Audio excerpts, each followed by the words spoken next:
I really struggled with how to do this, brother. Getting through to you or talking to you is really a hassle. Anything I say, you go, I know.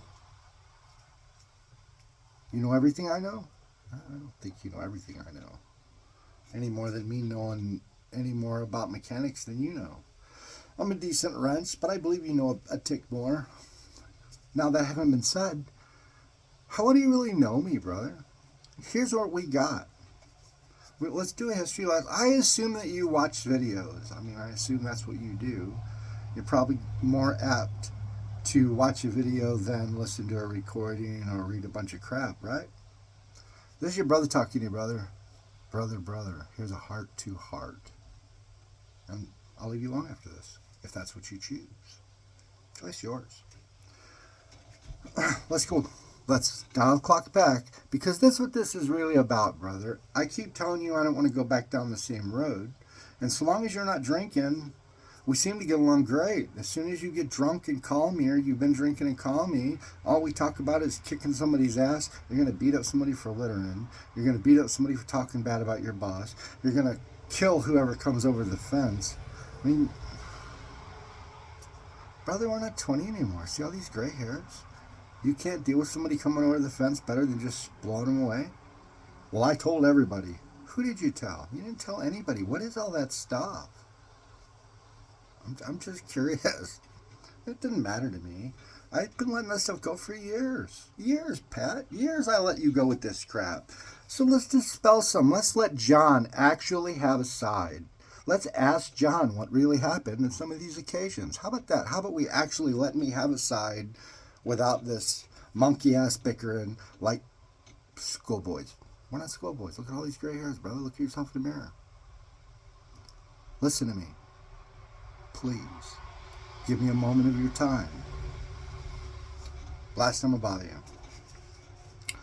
you. Yes, I lived with Pat. I was a street kid. My father beat the hell out of me regularly, and I still tried to maintain a relationship with him into my 50s. Because I'm a Libra, I'm a good guy, and I try to balance stuff out.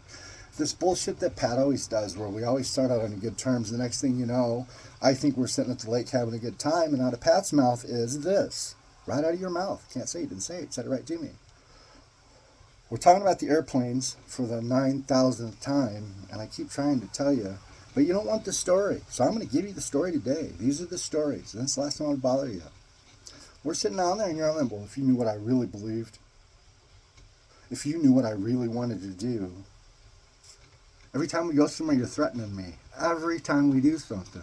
Well, I really need you to come up and help me get this thing in Knowles here, and we're going to have to tow this car. By the time I get there, after missing my kid's recital, you're drunk and you're cussing me. You come to kick your ass, and you apologize, but you apologize, then you turn around and do it again, and then you apologize. And that's the other thing you do. Well, they're a fat fuck. I know I'm an alcoholic, but he's a fat fuck. Don't worry about his fatness, and you should be solving your problems. Real talk. You hear me? Next. So, Jim Hammock started beating that boy when he was 3 years old. And I mean at 3 fucking years old. For stuff that I didn't do.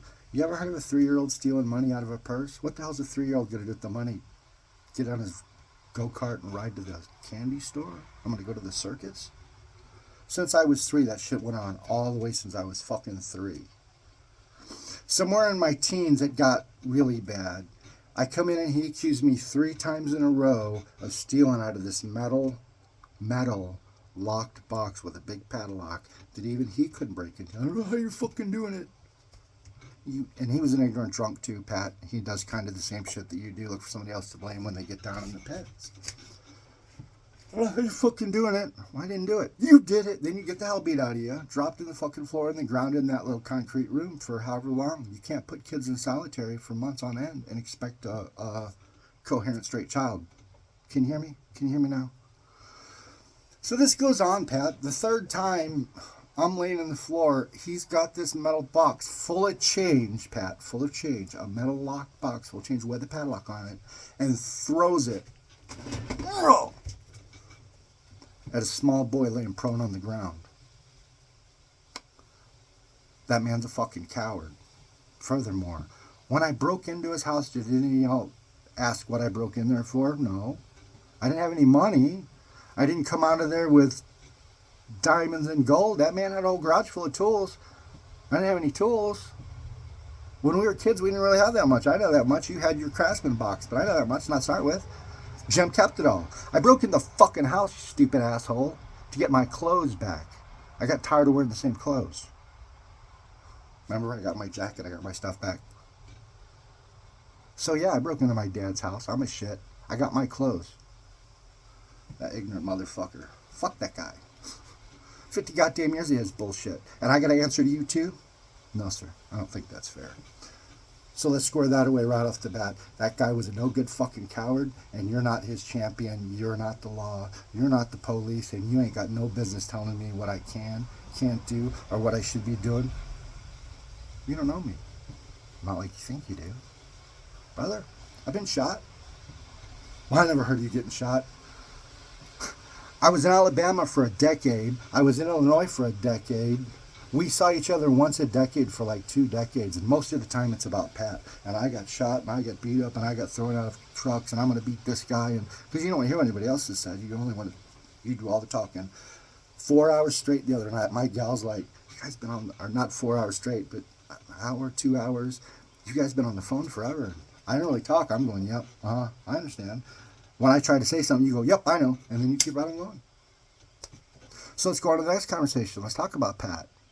So I'm out. I meet Pat White on a school bus over Vision Performing Arts before they started taking us over the nigger neighborhood, and I dropped out. I met Pat. I had a radio, and I was such a good fucking kid.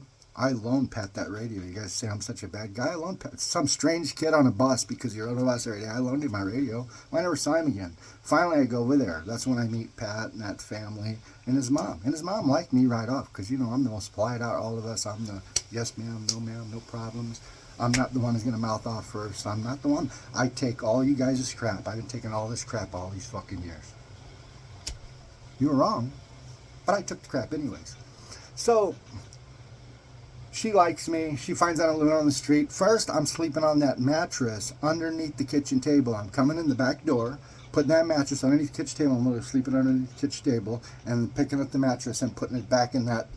Their downstairs was right in that back. I wasn't getting a room. I wasn't doing any fucking there, but sleeping on a mattress on a kitchen floor underneath the kitchen table. Eventually, I was around enough, and we grew together enough that I got to sleep in the living room or on the couch or wherever I could find a place to sleep. But it's not like I ever had a bedroom or had my own space there.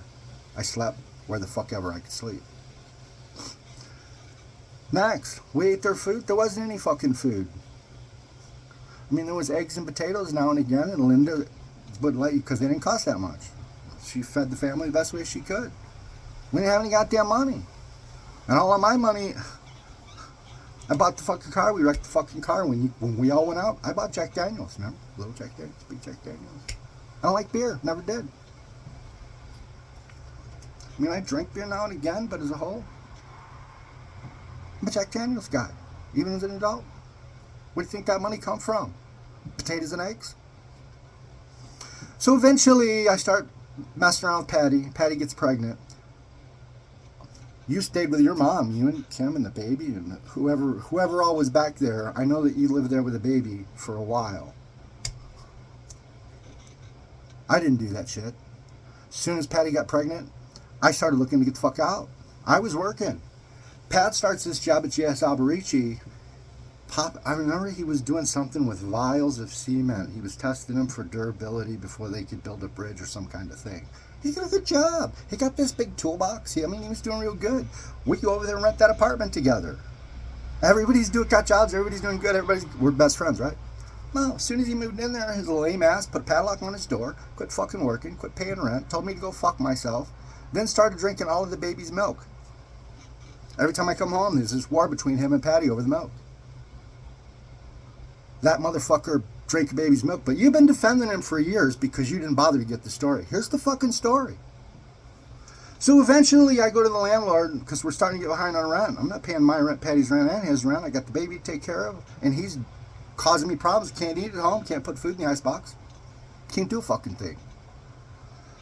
So this goes on and on. Finally, me and the landlord have a showdown about getting Pat off the rent. Well, I'm fucking moving out. If you move out, I'll fucking sue you. So he sued me. I ended up living in Ricky Bart's basement while I was going through all that bullshit. Then I went over and lived at ours. Then, me and Patty got that place upstairs next door. Then, Patty and I divorced. And I got the fuck out of the city.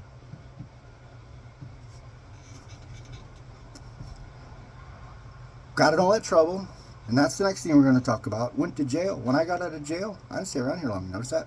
Get the fuck away from here. Jail didn't have anything to do with the airplanes. Dummy. We stole damn airplanes when we were boys riding bikes. When I went to prison, I was already over 18. I was an adult. I mean, an adult. Was that 20, 21, 22, something like that? When I went to prison? You think they waited 4 or 5 years? No. Ray O'Brien and I was working for an old man, kind of doing the same work I'm doing now. We went to the bank. He's got $300 in an envelope. So he says. We get there. He hands the lady the envelope. She said, what do you mean do with this? There's $300 in there. She said, no, there's not. He looks at me and says, get the fuck out. So I got out of the car. Next thing I know, I got the detectives at my house. JC's house. Trying to pick me up for $300, then over $150 was a felony. That's what it's for, over $150. Not stealing, stealing over $150, but it wasn't theft of property. It was stealing money, over $150. So the detectives show up. We go through this whole big thing. I didn't do it. I didn't do it. I didn't do it. I didn't do it. I didn't fucking do it. Listen to me. They go through a whole thing. Jim's like, yeah, he probably fucking did it. Jim's a jackass like that. So the police say, well, we're gonna investigate it. Jim was like, well, okay, I'll make sure that he doesn't disappear. Again, I get grounded to the fucking head, even as an adult. Now I'm like under Jim's custody, which was just living hell. The police finally come back and they sit down at the kitchen table. The police look at Jim and they're like, we don't think he did it. We're not sure where the money went or what happened, but his fingerprints, listen to me, his fingerprints are not on the inside or the outside of that envelope. Now, Pat, if I took $300, how did I Houdini $300 out of an envelope and not leave a fingerprint on the inside or the outside? I didn't even know they checked the inside. But that's brilliant, I guess, because you got to put your finger on the inside or the outside.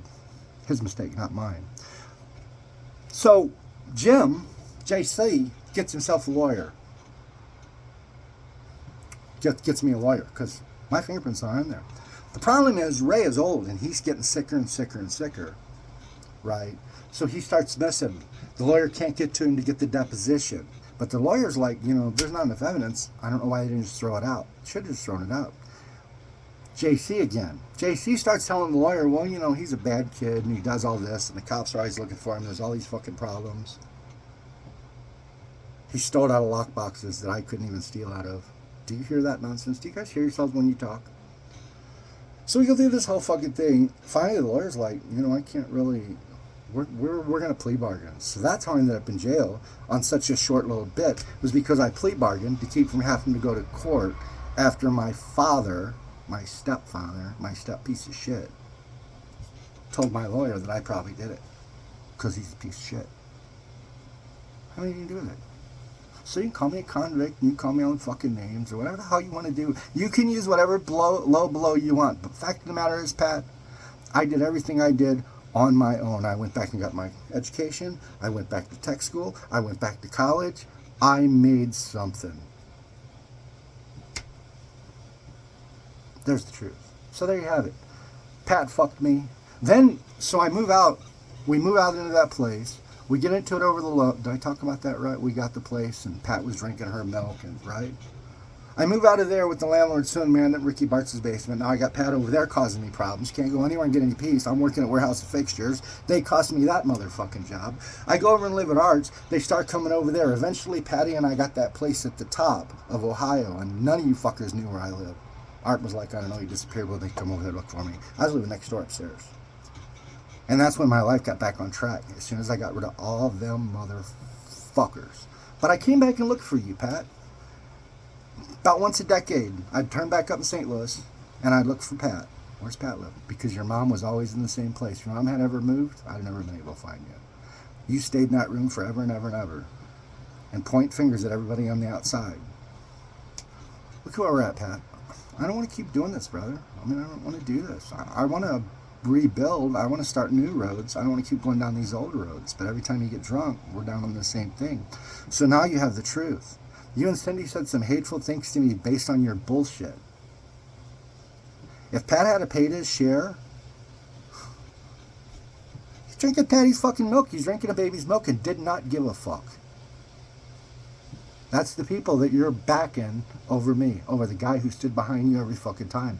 Now you know why I'm so hurt with you, buddy. Got some problems, brother. Some of the stuff that you've said to me is just hard to keep swallowing it. Until I finally was like, you know what, motherfucker, you want to fight me? Let's fight me. Because I'm tired of swallowing your shit. I'm not taking any more shit. I told my dad to go fuck himself. I told my mother to go fuck herself. I told you to go fuck yourself. I'm not eating no more of your shit. I'm not the guy that you claim, and you don't know me. If you want to build new fucking roads, here we go. Here is your invitation, my friend. The Pat that I knew as a boy is welcome to get with me, and we'll get together. So let's look at what we got, brother. Let's do something good on the other end of this.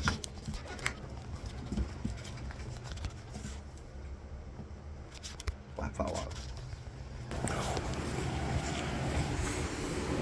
Here we have my brother, a 58 Ford Fairlane 500. The old school Edelbrock like off my Cutlass. Alright, I'm working on the fan stuff. Got to get the fan back in here. I switched this radiator, man. The problem is this big Racing Core radiator is, whereas that little copper radiator was this. So I ran into all these fan problems. The fan's got to be on a spacer or it hits the end of the alternator. But the spacer that came with it is too long and it hits the radiator. So what we did was, welcome to my trailer. We have air tools, Pat. We got lights and fishing poles and metal detectors, and we got a workspace. I'm going to get a grinder and a vise. We got tools. It's not a shop, but brother, I'm set up pretty good. I got everything that we need here to work on cars. Snap-on. Big boy snap-ons. Everything that we could want, brother. Everything that we looked for as kids.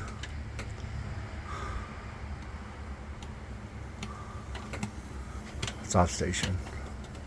Oh, here you go.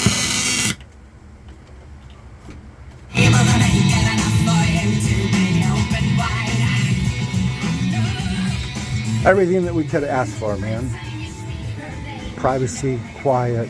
I got a big honking smoker. I got a hibachi. We got a place to sit. It's private. We got no neighbors bothering us. I got a great workspace.